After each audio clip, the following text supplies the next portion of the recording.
¿Qué podemos hacer para volver a infundir confianza, seguridad y aliento a nuestros jóvenes? Guadalupe Radio presenta la videoserie Fortaleciendo Familias en la Fe con Monseñor Octavio Ruiz Arenas.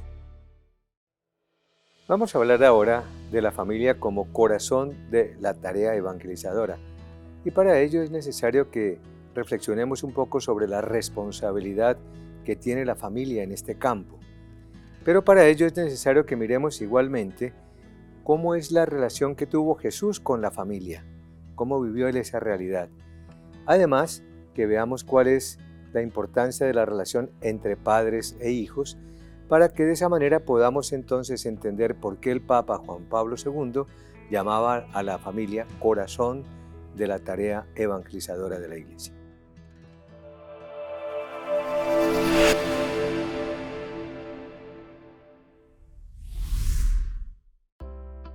Dentro de este programa que se está realizando de Fortaleciendo la Familia en la Fe, vamos a hablar de la familia como corazón de la tarea evangelizadora. Y les habla Monseñor Octavio Ruiz Arenas, arzobispo emérito de Villavicencio en Colombia y exsecretario general del Pontificio Consejo para la Promoción de la Nueva Evangelización en el Vaticano. San Juan Pablo II utilizaba una bella expresión para referirse al papel que desempeña la familia en la tarea evangelizadora de la Iglesia. Él hablaba del evangelio de la familia, con lo cual quería indicar, por una parte, todo lo que el Evangelio dice sobre el matrimonio y la familia, en donde se pone de presente su identidad y su papel en el plan divino de la salvación, pero también la utilizaba para aludir a la buena noticia del testimonio de amor que debe dar cada familia cristiana. Veamos primero cuál es la responsabilidad de la familia en esta misión. Tenemos que tener en cuenta que al comienzo de estas reflexiones recordábamos lo que nos decía el Papa San Juan Pablo II.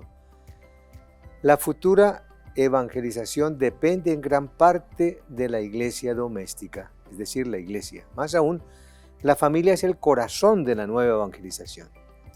Y esto lo confirma la historia de la iglesia desde los orígenes. Si nosotros miramos el libro de los Hechos de los Apóstoles, se nos habla de la labor evangelizadora de Priscila y Áquila. Ellos eran unos esposos judíos fabricantes de tiendas que vivieron en Roma hasta que el emperador Claudio expulsó a los judíos de Roma.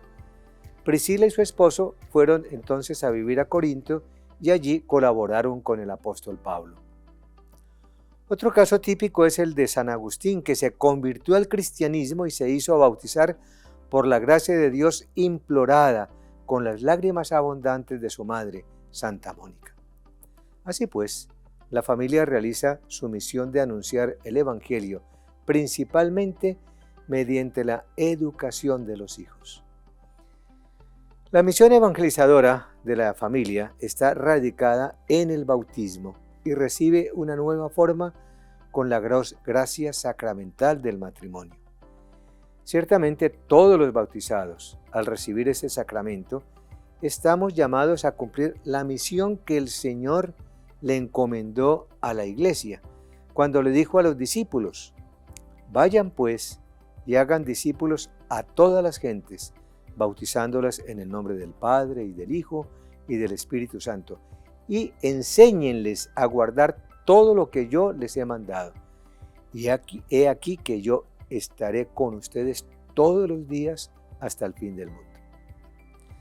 Entonces, la responsabilidad concierne a todos, no solo a los obispos y sacerdotes o a las personas de vida consagrada, sino también a todos los laicos.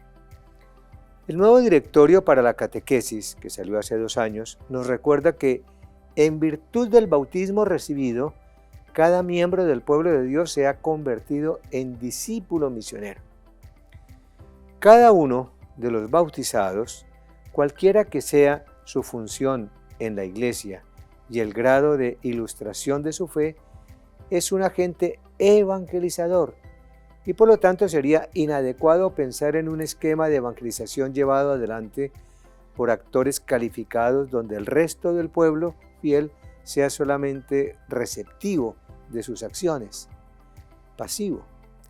No, la nueva evangelización debe implicar un nuevo protagonismo de cada uno de los bautizados.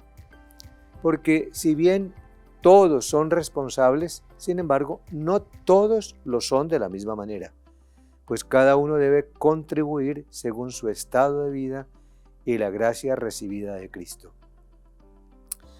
La tarea evangelizadora, por lo tanto, de la familia cristiana se hace especialmente necesaria y urgente en los lugares donde una legislación estatal sea antirreligiosa y que pretende incluso impedir la educación en la fe, o donde ha crecido la incredulidad o ha penetrado el secularismo hasta el punto de hacer de hecho imposible una verdadera práctica religiosa.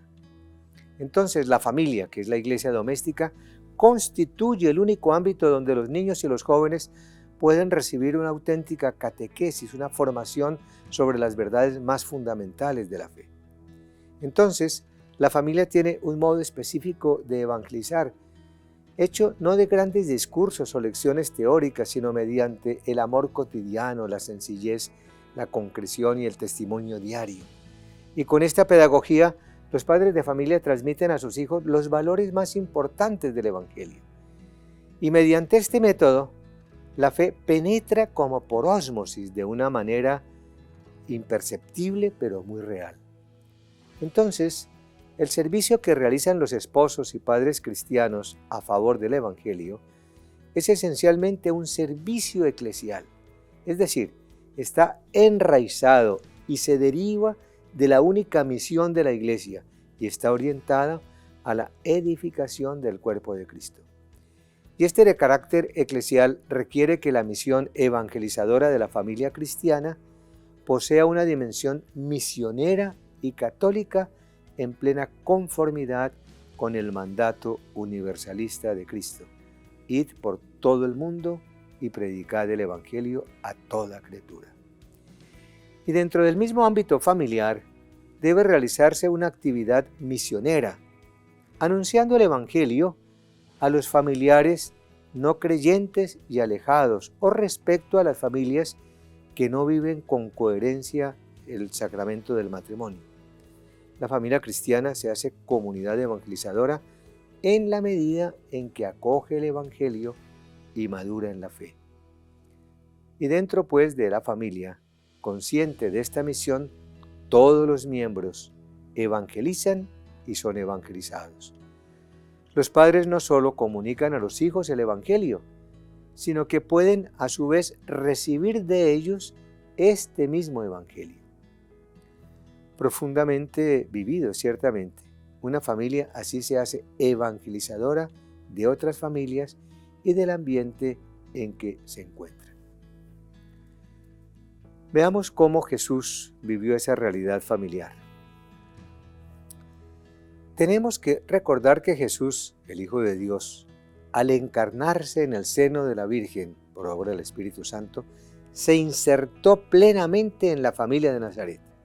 De tal manera que fueron María y José quienes lo introdujeron en la vida religiosa del pueblo de Israel y le dieron las bases de la cultura de su tiempo. Jesús, al lado de sus padres, nos dice el Evangelio, crecía en sabiduría, en estatura y en gracia para con Dios y los hombres. Él no fue un hombre aislado, sino que compartió su entorno familiar y que cuando inició su vida pública participó con gran amistad en la fiesta de esos novios de Caná de Galilea, en donde realizó su primera manifestación como Mesías, dando así gran importancia a esta realidad que convertiría en uno de los signos eficaces de su gracia divina, el sacramento del matrimonio. Ahora, la doctrina de Jesús sobre la familia ciertamente tomó las bases que encontró en la ley del Antiguo Testamento, pero no se quedó en un esquema rígido, lleno de prescripciones duras, sino que mostró que por encima de todo estaba el amor y la misericordia, como nos lo expresó cuando con ternura perdonó a la mujer adúltera y dialogó con la samaritana, invitándolos a la conversión. La familia no es, entonces, solamente la base primordial de la sociedad, sino que debe llegar a ser la expresión de la donación de Dios, de su cercanía. Y en efecto, Jesús habla de una nueva familia que no parte exclusivamente de los lazos que provienen de la generación humana, sino de la aceptación de la voluntad del Padre, y cuyo único presupuesto es la comunión con Jesús. No es que Él rechace el cuarto mandamiento que nos mandó amar a padre y madre. Por el contrario, lo exalta, pero coloca por encima de ellos al Padre Celeste, a quien debemos amar con todo el corazón, con todo el alma, con toda la mente y con todas nuestras fuerzas, y de cuyo amor brotará entonces el amor al prójimo. En otras palabras, Jesús hace ver que la familia es una realidad compleja, que tiene luces y sombras, pero que debe convertirse en instrumento de salvación y no en obstáculo para la realización del reino de Dios, como duramente nos advierte al decir: y los primeros enemigos del hombre serán los de su casa. La familia en su concepción más propia es la unión estable de un hombre y de una mujer fundada en el matrimonio y abierta a la generación y educación de los hijos. Y la familia es ciertamente la que señala el orden original de la cultura humana y en sí misma constituye una realidad que expresa la comunión personal en el amor que se da en Dios, el cual, al crear al hombre y a la mujer, inscribió en ellos la vocación y por lo tanto la capacidad y la responsabilidad del amor y de la comunión. De tal modo que el amor es, por lo tanto, la vocación fundamental e innata de todo ser humano. La persona humana, por consiguiente, es un ser familiar, porque es en familia en donde se vive de manera imprescindible la primera y fundamental expresión del amor, y la que, a través de las relaciones constitutivas que se dan en ella, le permite tomar conciencia de su propia identidad y abrirse al mundo y a la sociedad, pero sobre todo a aquel que es el origen y meta de la existencia humana, el Padre que está en los cielos. Veamos entonces la importancia de la relación entre padres e hijos. El Papa Francisco nos decía que si bien los padres tienen el deber de cumplir con seriedad su misión de educar a sus hijos y de brindarles lo mejor para que puedan llevar una vida sana, como enseñan a menudo los libros bíblicos, entonces es necesario que por su parte los hijos sientan que están llamados a acoger y practicar ese mandamiento: honra a tu padre y a tu madre, donde el verbo honrar indica el cumplimiento de los compromisos familiares y sociales en su plenitud, sin descuidarlos con excusas religiosas. En efecto, el que honra a su padre, dice la Sagrada Escritura, expía sus pecados, y el que respeta a su madre acumula tesoros. El Papa también nos recuerda que, de acuerdo con el Evangelio, los hijos no son propiedad de la familia, sino que tienen por delante su propio camino de vida. Y Jesús ciertamente fue modelo de obediencia a María y a José, sometiéndose a ellos, como nos dice el Evangelio. Sin embargo, Él reconoce que la elección de vida del hijo o la hija y su misma vocación cristiana les puede exigir una separación. Jesús evocaba lo que ya se decía en el libro del Génesis al responder una pregunta de los fariseos acerca del matrimonio. Y les dice: ¿no han leído que el Creador desde el comienzo los hizo varón y hembra, y que dijo: por eso dejará el hombre a su padre y a su madre, y se unirá a su mujer, y los dos serán una sola carne? Entonces hay que señalar en todo esto que en muchos hogares la ausencia del padre puede marcar severamente la vida familiar, la educación de los hijos y la integración en la sociedad. Esta carencia priva a los hijos de un modelo apropiado de conducta paterna. Cuarto, veamos entonces por qué el Papa llama a la familia como corazón de la tarea evangelizadora. San Juan Pablo II, de una manera constante, subrayó la importancia de la familia cristiana en el cumplimiento de la tarea fundamental de la Iglesia, haciendo ver que ella es la primera comunidad llamada a anunciar el Evangelio a la persona humana en desarrollo y a conducirla a la plena madurez humana y cristiana mediante una progresiva educación y catequesis. Asimismo, recordaba que la familia debe participar de esa misión de manera viva y activa, ejerciendo su ministerio profético y anunciando la palabra de Dios, para mostrarse ante el mundo como una comunidad creyente y evangelizadora. Y fue ese gran Papa quien calificó la familia como corazón de la nueva evangelización. Y hablar de corazón de la nueva evangelización es entroncar la familia misma como sujeto relevante en la tarea evangelizadora de la Iglesia. La familia, en efecto, no es solo objeto de evangelización, es decir, destinataria del alegre anuncio de los valores humanos y evangélicos, sino que es sujeto activo de ella, en cuanto que es imagen viva del misterio del amor de Cristo y de la Iglesia. Ella constituye ciertamente la célula fundamental de la comunidad cristiana y de la sociedad, que en razón del bautismo recibido por sus miembros, está llamada a ejercer un eficaz influjo sobre otras familias, creando un clima social favorable para que resplandezca la novedad y la fuerza del Evangelio en su vida cotidiana, familiar y social. La misión de la familia en la evangelización, por lo tanto, no es solamente algo externo a su propia realidad, como si ella simplemente pudiera ofrecer cierta colaboración en la transmisión de la fe y en actividades apostólicas, sino que en sí misma, es decir, intrínsecamente, por lo que ella es como familia y por su propia naturaleza, se vuelve para el mundo un mensaje, un anuncio gozoso de la obra de salvación. Y con gran clarividencia, el Papa, en esa carta llamada Familiares Consorcio, hacía el siguiente llamado: familia, sé lo que eres. Y el Papa nos invitaba a que asumiera la familia su propia identidad. Y hay que reconocer que la esencia y el cometido de la familia son definidos en última instancia por el amor.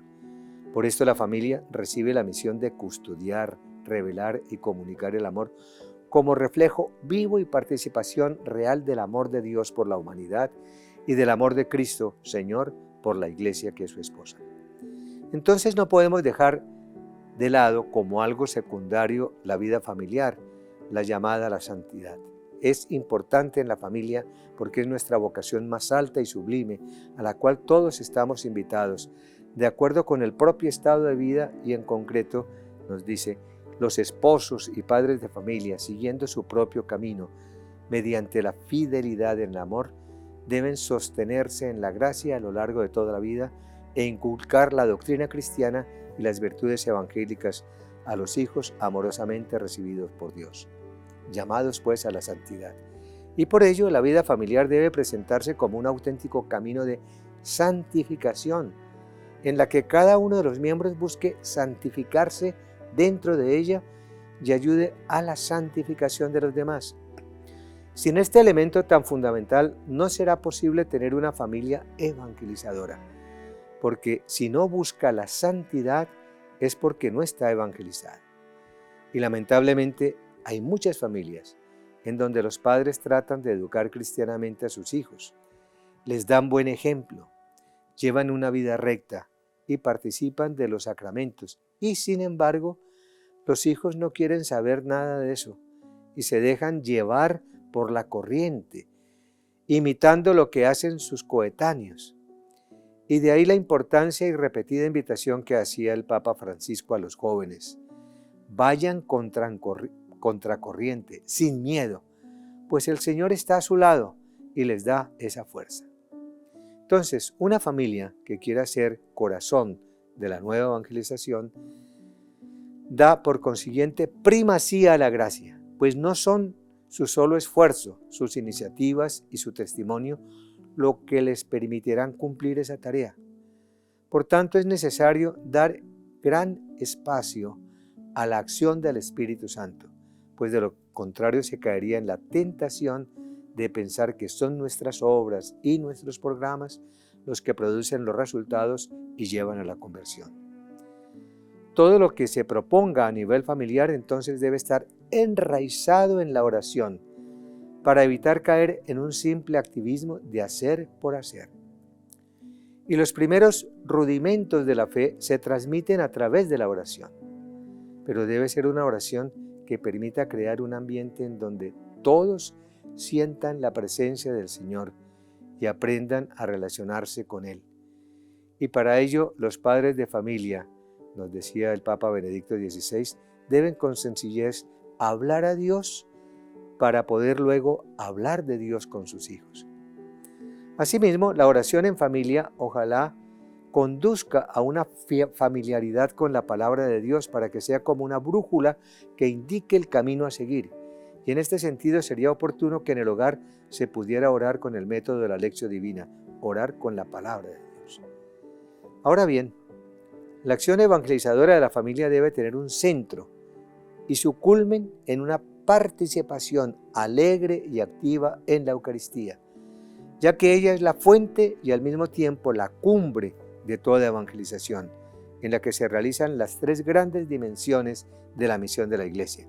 Se anuncia el mensaje, se invita a que sirvamos con amor a la humanidad y se celebra con gozo la fe. Entonces, la participación familiar en la Eucaristía le permitirá ser una auténtica iglesia doméstica y un verdadero santuario en donde se edifique la santidad y desde donde la Iglesia y el mundo puedan ser santificados. Y en este sentido es de particular importancia que la familia participe en la misa dominical para que se logre un encuentro con el Señor, en donde todos juntos lleven al altar los gozos y las preocupaciones de la semana recién transcurrida y al mismo tiempo vivan el carácter festivo de la Eucaristía del domingo, en donde Cristo nos transmite su Espíritu. Ahora bien, por inadecuada preparación o por falta de voluntad de los padres, en muchos hogares no se dan los primeros rudimentos de la fe. No hay que pensar que para cumplir esa misión evangelizadora dentro de la familia se requiera un estudio profundo o largas instrucciones. Basta con simplicidad introducir a los hijos en la sencilla revelación del Padre de los cielos, lleno de bondad y misericordia, que les enseñe a amar a Jesús y a su Santísima Madre, que se recite con ellos aquellas oraciones que constituyen el principio de un diálogo cariñoso con Dios. La iglesia doméstica evangeliza, primero que todo, a su entorno familiar, con el testimonio de vida, pero también con su participación en las actividades pastorales, para lo cual es necesario romper con el individualismo que caracteriza la sociedad actual y sustituirlo con el esfuerzo de formar comunidades en donde se busque que Cristo llegue a los hombres y que los hombres lleguen a Cristo.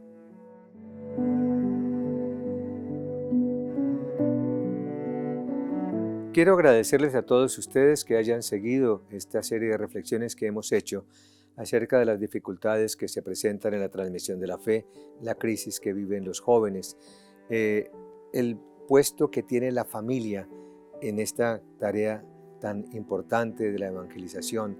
Hemos visto también cómo Jesús nos ayuda a entender todos estos mensajes. Y es muy bueno que pensemos permanentemente que como familia tenemos una responsabilidad muy grande en la iglesia y que pidamos la luz y la gracia del Espíritu Santo para cumplir con esa tarea. Y para eso vamos a implorar la bendición del Señor sobre todos y cada uno de los hogares de quienes han seguido esta transmisión, en el nombre del Padre y del Hijo y del Espíritu Santo. Amén.